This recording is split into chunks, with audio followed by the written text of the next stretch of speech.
Hello, everyone. It is good to see everyone. Happy Canada Day. So I'll share the source sheet in a second. A few weeks ago, right, Terchiner asked me if I would be willing to give one of the shiurim for Canada Day on a theme related to Canada. So I turned to my wife and I said, "What topic should I give on?" So.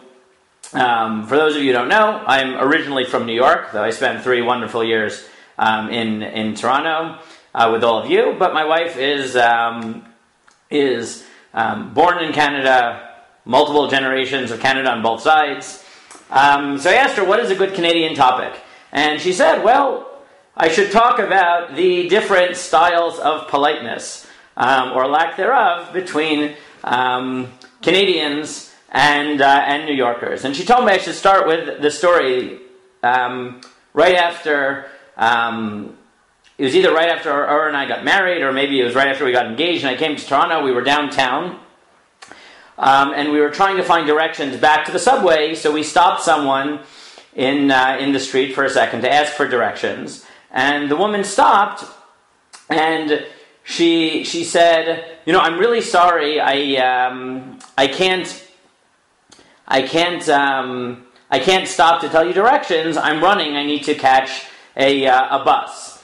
And I was visibly frustrated. My wife asked me, what's wrong? I said, in New York, if someone needs to get somewhere, they don't stop to apologize that they can't give you the time because you have to get somewhere. This woman probably missed the bus because she was apologizing. And it was a very classic New York moment where we're just used to a certain level of gruffness that is not the case in other places of the world, and definitely not in Toronto. So I thought what I'd talk about is these different styles, because if I had to characterize at least one of the differences between New Yorkers and Canadians, are that Canadians are very, very nice and very polite. Which sometimes for New Yorkers is a bit disconcerting, because you know that they're being nice and polite even if they have something to say to you. And even if they have something that they want to tell you that might not be so nice, but they're polite, so they won't tell you. They'll just think it in their heads. As opposed to New Yorkers, it may be less comfortable to talk to us, but you usually know what somebody is thinking about you, because we're not known for our politeness. We are known for getting straight to the point. So I wanted to talk about these two values. I'm going to share the screen. Should I also... one second.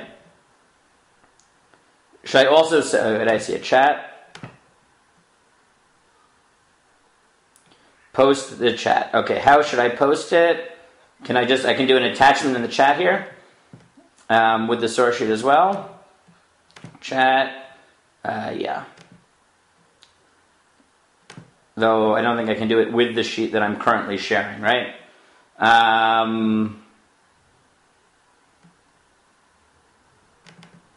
Okay, I will try to send it out. If not, I will just do it from this file. Okay. I think I'm going to have to do it from here. I'll post the sheet at the end for people. In the meantime, I have it up on the screen, but I don't think I can do both at the same time. Okay, so a New Yorker in Canada, to be polite or brutally honest. Now, it's not just my feeling that there is this difference. I found this incredible article that was published in 2008 in the International Journal of Sociology of Language, which was on the New York Jewish conversational style. And it's about how, no matter where you are in the world, apparently people can figure out within a few minutes if you are a New York Jew based on the way that you talk. And at the beginning of this article, it noted that evidence abounds of the negative stereotype of New York speech in general and New York Jewish speech in particular. The most widely recognized component of the speech is, of course, phonology, and they go on to the accent, but they also note that they tend to alienate everyone, right? We have certain bad habits in terms of assertiveness, and the like, and the way we talk can turn people off. So this is not just me, but this is something that has been studied by sociologists, which is the difference between the way New Yorkers talk and approach things and the way everyone else does.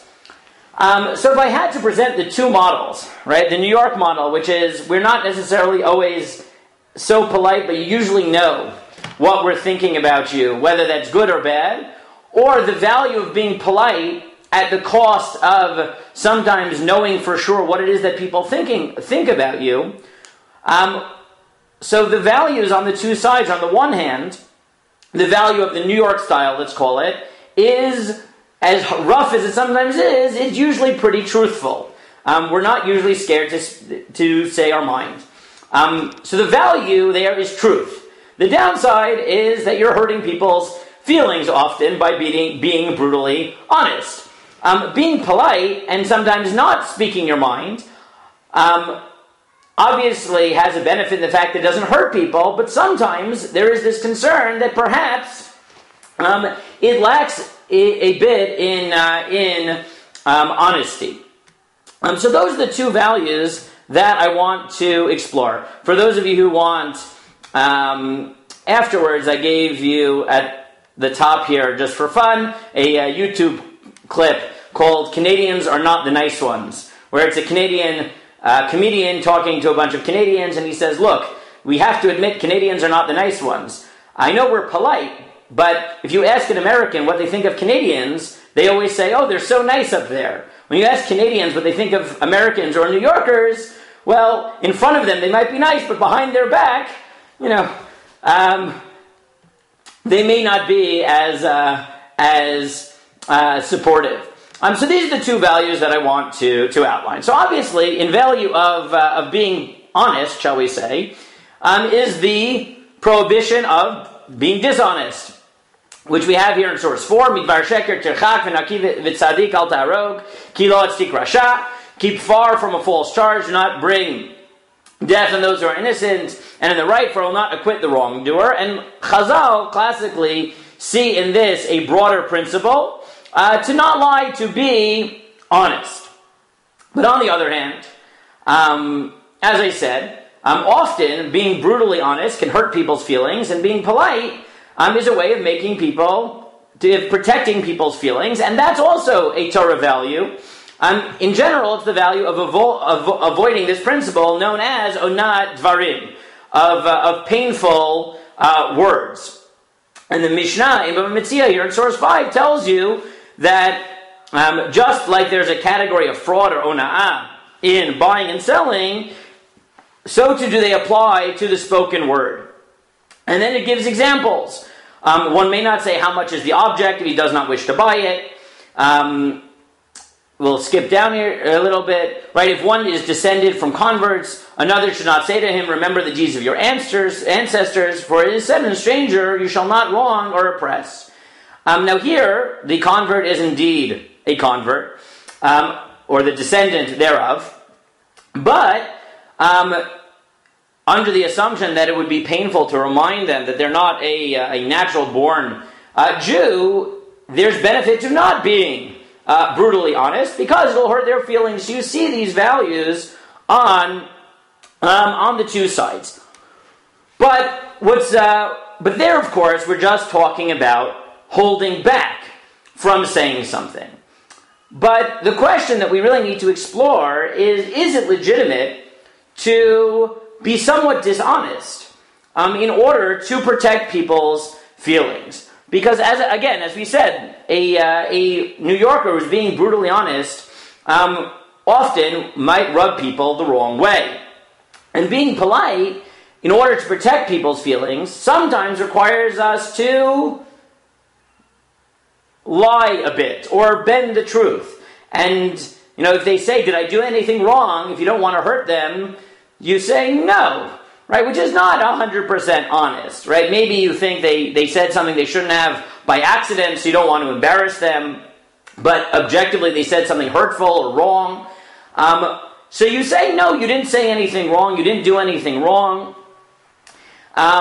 And that is a lie or a bending of the truth that you're doing to protect people's feelings. So is that legitimate?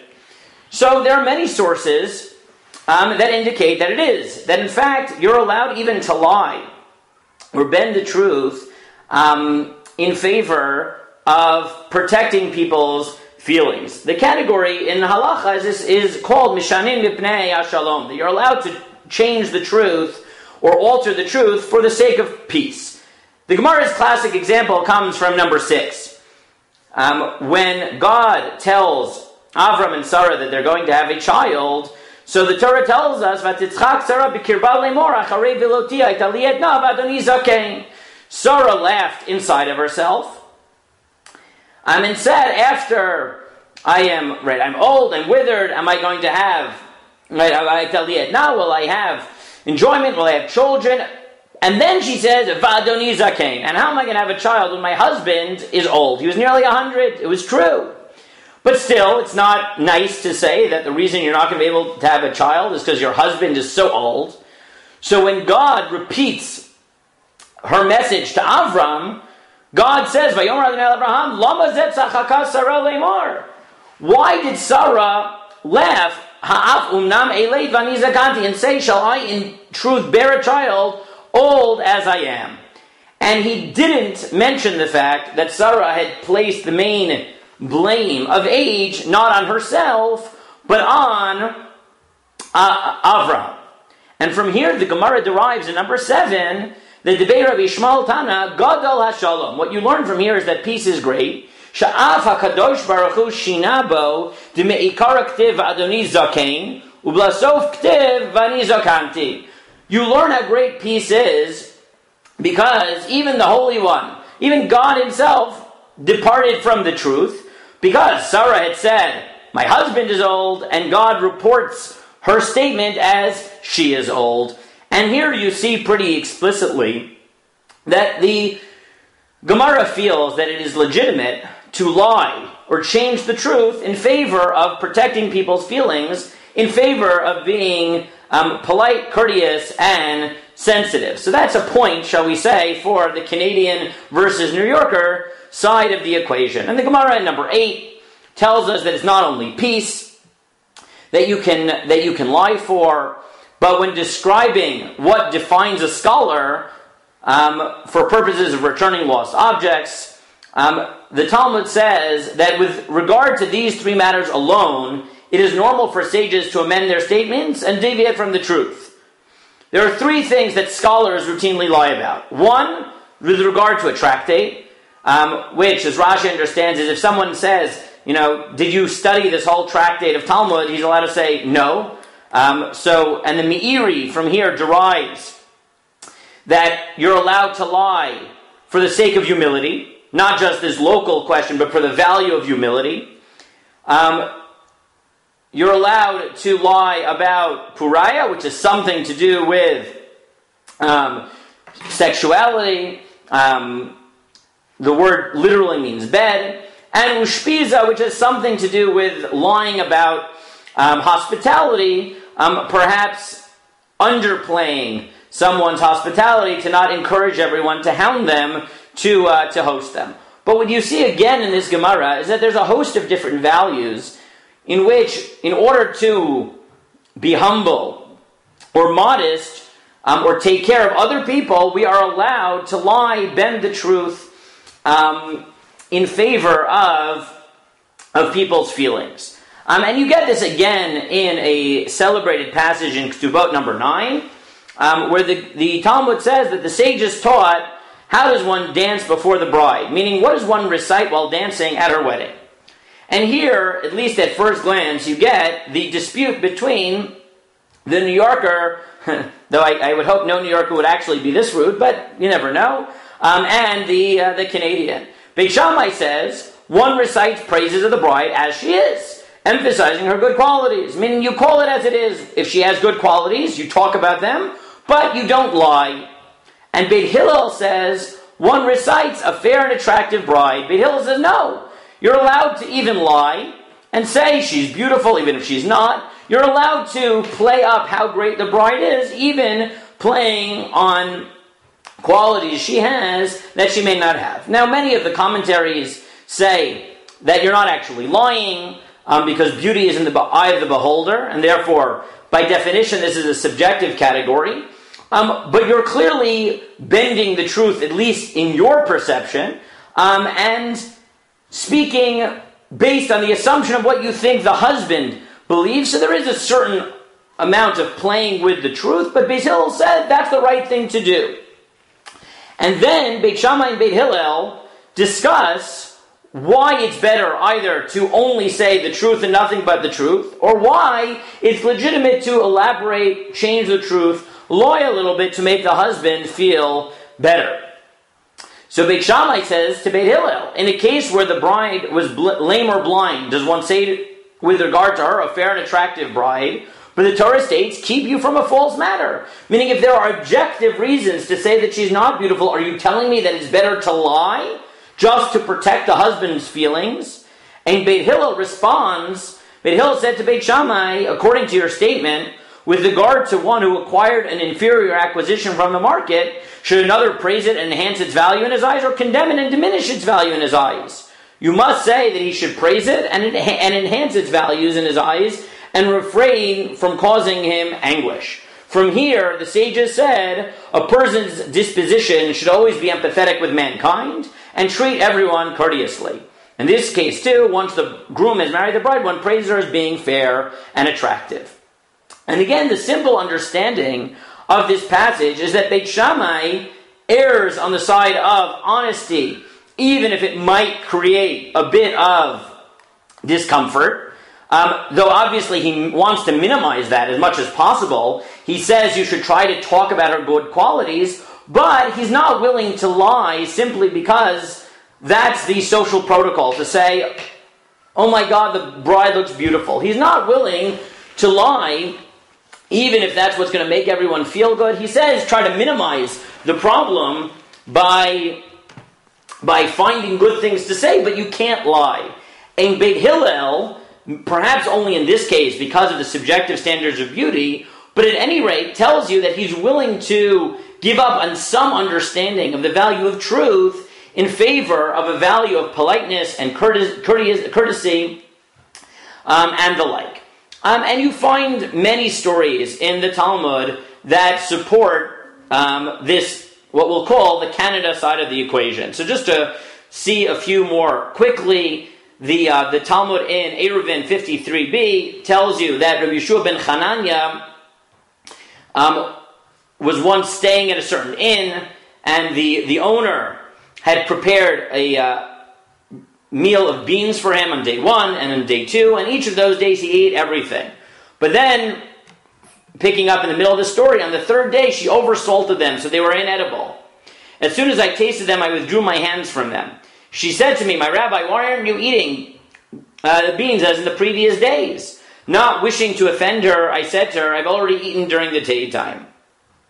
She said to me, you should have withdrawn your hand from bread and left room for some beans. And here you see that Yeshua ben Chananya was willing to straight out lie rather than tell the woman that her food wasn't up to standard. Now, she happened to have caught him. She happened to have caught him and said, if it's really that you ate already, so then you shouldn't have eaten earlier. But the point is that Rabbi Yeshua ben Chananya was willing to lie in order to protect her feelings and just say the food was excellent, which is the nice thing to do. And the Gemara in Bracha goes farther, and it tells the following story. I'll say this one outside. Rabbi Gamliel, after several encounters with Rabbi Yeshua, where he forced Rabbi Yeshua to stand up and humiliated him for disagreeing with Rabbi Gamliel. Rabbi Gamliel was fired from his position at the head of the Beit Din, and when his successor took over, Rabbi Gamliel had a standard that he didn't let people into the Beit Midrash who weren't perfect. Rabbi Elazar ben Azariah sets up as his first policy that anyone who wants to come and learn in the Beit Midrash is allowed to. And immediately they filled up hundreds and hundreds of extra benches. And Rabbi Gamliel got depressed. And he said, maybe I was wrong in telling people they couldn't come to learn in the Beit Midrash unless they were perfect.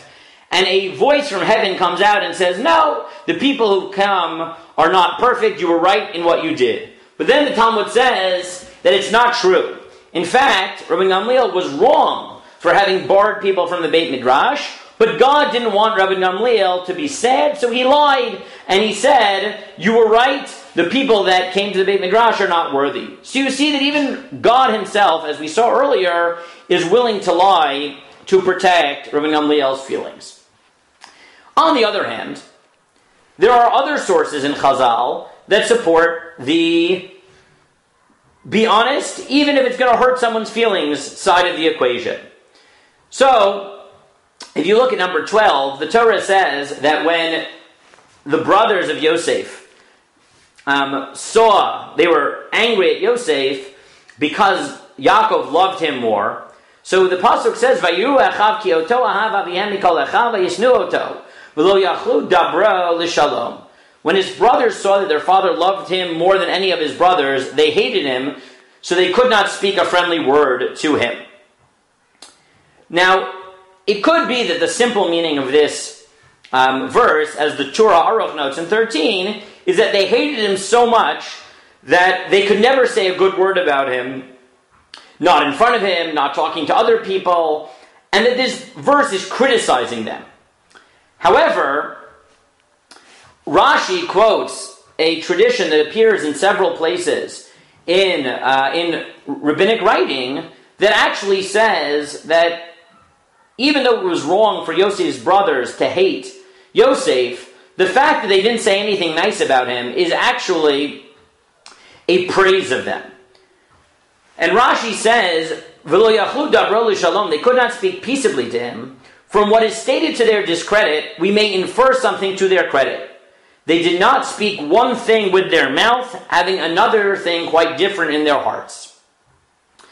And this appears in several midrashim that says that in the end of the day, it might have been wrong for Yosef's brothers to hate Yosef, but it was actually morally respectable that they couldn't bring themselves to falsely say that they liked him. Obviously, ideally, what they should have done was change the way they felt in their hearts. But until they got to that point, the fact that they were unable to lie, they were unable to put on a polite face and pretend that everything was okay, that was actually to their credit, because pretending to be okay with something, pretending to like someone when you really don't, according to this midrashic tradition, is actually problematic.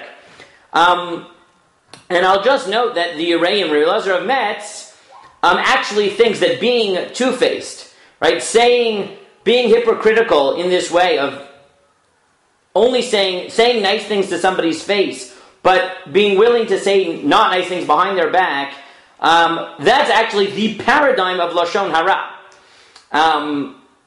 That of what we normally think of as gossip, according to the Yereim, the prohibition of Lashon Hara is not gossip, but is actually saying something that you wouldn't be willing to say to somebody's face. So how do we deal with these two poles?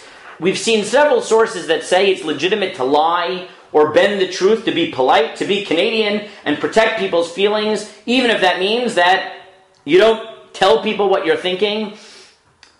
And other sources that said, look, it may not be nice to have problems with someone, but there is a value to being brutally honest in cases when you do. So, is there any way of compromising and creating a synthesis between these two sources? To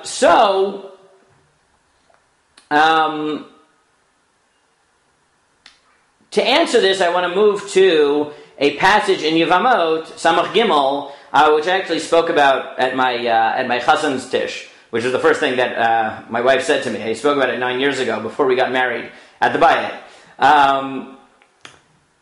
And the Gemara tells the following story. Reb Chia had a complicated relationship with his wife. So the Gemara tells you that when he would tell her to make dinner with lentils, she would make peas. And if he asked for peas, she would make lentils. Anything he would ask for, she would do the opposite just to bother him. So Reb Chia, when he got older, his son, this was Rav's wife. So Reb Chia was his son, and when he got older, he was really bothered by the way his mother treated his father.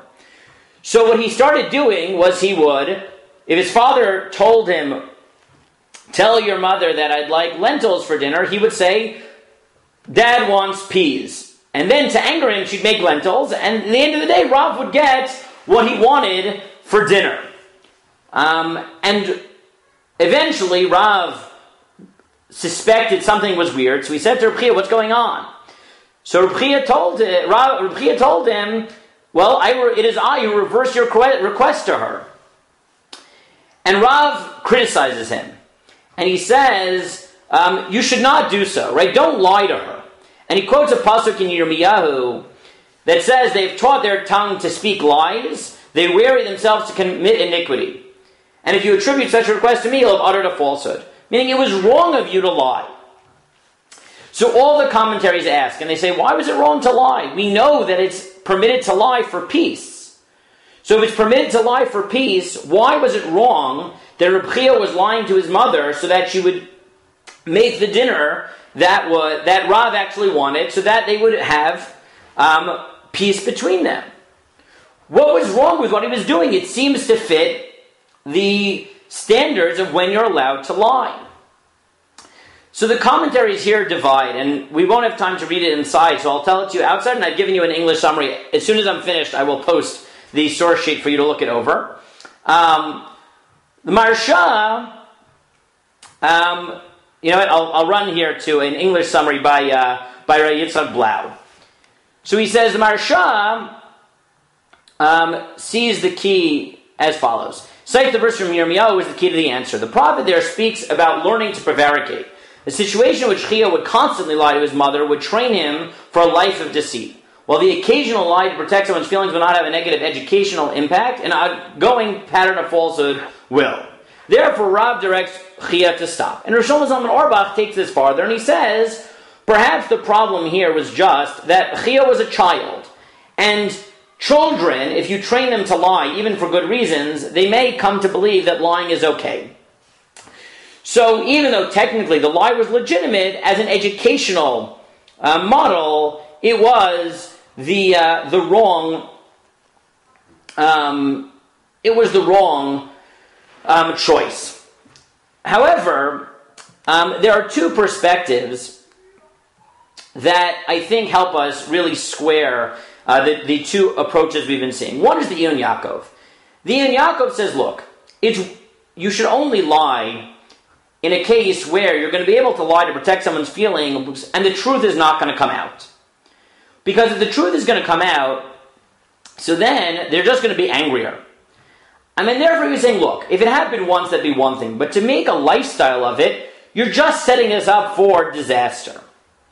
But I think the Yom Shel Shlomo says something that's even more profound. And Shlomo Luria says, the difference is whether you lie once or it becomes a pattern. And he says the difference is as follows. And this is Ray Blau's summary. He says, if a relationship depends on an ongoing pattern of falsehood, then the falsehood is not truly repairing the relationship, but only covering up the fact that something in the relationship is rotten. The occasional lie can be reconciled with a healthy and meaningful relationship, but not a lifetime of falsehood. Rav understands that Chia's strategy does not truly address the tension between him and his wife, and he instructs Chia to desist. And I think that this is really the way to bring the two sources together. On the one hand, it's legitimate in limited circumstances to, shall we say, be Canadian about it, to be polite and bend the truth, to protect people's feelings, to make sure that people don't get angry. But what the Yom Shel Shlomo tells us is that that's only in a relationship which is fundamentally healthy. And we all have moments in our good relationships where we know that if we say the truth, the absolute truth, at a given time, it'll hurt someone's feelings, it'll make things worse. So that's legitimate, because it's a Band-Aid for a small little problem. It's avoiding a problem that doesn't need to be. But if it becomes a lifestyle where you lie to protect a relationship all the time to the point where the relationship that you have is predicated on constant minor lies, then the relationship is already poisoned, and there it's worth finding a way of telling the truth and approaching the problem head on. And I think that is a good way of bringing the two different approaches together. To say, on the one hand, it's definitely a good thing to be softer around the edges, to be nice, to say things politely and courteously, even if it's not the truth in the absolute sense.